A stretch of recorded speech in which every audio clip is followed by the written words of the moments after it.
Treasured possession, thought to be gone forever, is back where it belongs tonight, thanks to a stranger who did the right thing. News 4's Jen Shantz joins us with this unique story of lost and found. Jen. Well, Christy, we've probably all lost something at the beach, but how many of us ever found it again? 82-year-old Raymond Haines lost something dear to him in the sand, a class ring given to him by his late wife. Little did he know that a good Samaritan with a pretty special set of skills would come along, find that ring, and return it. But as you'll see, it took some tracking down. It was supposed to be a relaxing day at the beach for Raymond Haines. The 82-year-old was spending time with friends in Angola in early July when he noticed something important was gone. I went in the water once, and I was sitting in a chair for most of the day, but I figured, you know, where's my ring? It was his 1957 class ring from Buffalo State, where Haines was a star soccer player. But there was something extra special about the ring. It was given to me by my wife on my 50th birthday. His wife, Phyllis Haines, recently passed away. Ray, who was inducted into Buffalo State Sports Hall of Fame in 2000, looked everywhere he could think of. I was loading kayaks and it wasn't there.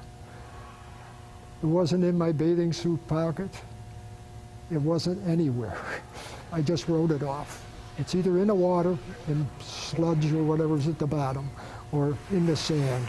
It was somewhere in the sand, stumbled upon by Jimmy Avey just 3 days later. The first thing I thought was, because this was immediately after July 4th, it's the same weekend, it's on a Sunday, I thought it was some sort of debris from some fireworks. Further inspection showed it was Haines' lost ring, which has his name engraved inside, only... When I read the name, I thought it was Raymond L. Haines instead of Raymond C. Haines, and so there was a Raymond L. Haines who had just retired from the State University in New York, and so I thought, this has got to be the guy. It wasn't. But it turns out Raymond L. Haines has connections at Buffalo State. He got the ball rolling for Jim, who was looking for Raymond C. Haines. There was also a good old-fashioned Google search. And a friend of mine, she took a picture of the ring and posted it to her Facebook page. And then at the same time, we all pull out our phones, we're trying to find out who Raymond Haines is. And the first thing that pops up on my Google is his Hall of Fame picture. Days later, Ray got a call from Buff State. I was almost in a state of shock. I said, they got to be kidding. It turns out Jim is in the business of investigating. I'm an enforcement officer for Customs and Border Protection. For me, it's the challenge. You know, same thing for my job.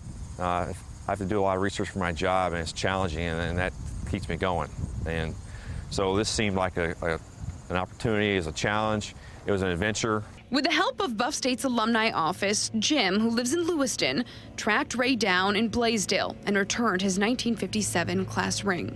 I could tell within the first few seconds of talking to Ray that we were going to get along.